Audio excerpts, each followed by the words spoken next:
we touched eventually 78 people between our scholars and our fellowship program. So that's 3 national fellowship rounds where people were working in different cities with urban redevelopment companies, both for-profit and nonprofit. And we had, how many?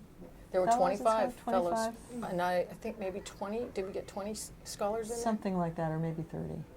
Yeah. Maybe 30, maybe it was more. Yeah, I think it was 25 fellows, and it was more just, we figured our limit was about 30, so it might have been 28 scholars, something like that. It strikes me that something was going really right with the selection process. Oh, she's so good at that. Oh. No, just really. Me? Just me? We interviewed, what, 85 people? We had, yeah. But it wasn't like, I don't know what it was. How did you know? I knew what I It was was looking in for, there. but then Val kind of steered me straight on a couple of, No. yeah. Well, likewise. No, we had our question.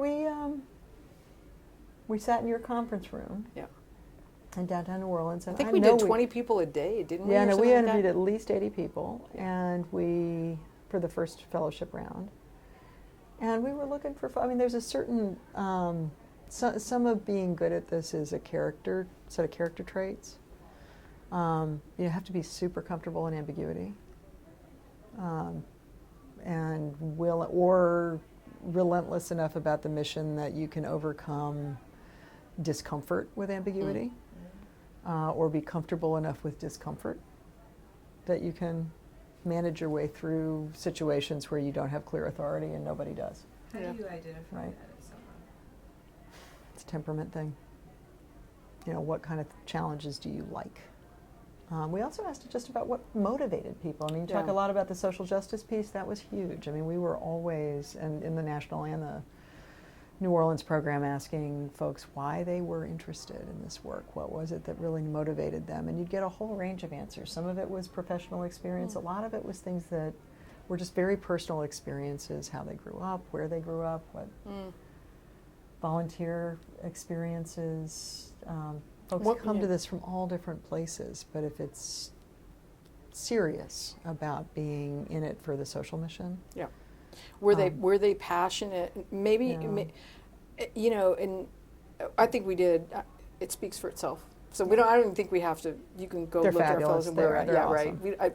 We don't. I don't think we have to justify that. But again, I would pick passion over technical skills at this particular point in time. So I was looking for: are you passionate about it?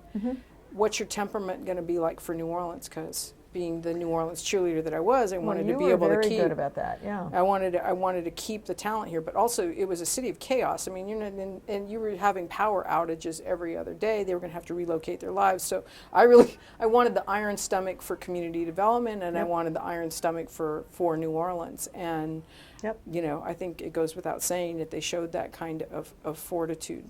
So those were my key sort of filters. And also, could they fit into the lifestyle? New Orleans is a very unique place, and if it was going to be a rough and tumble ride, I wanted it to, as much as possible, to be a joyful ride, and we do that really well, even in the middle of disaster. So, you know, did they have the temperament for New Orleans?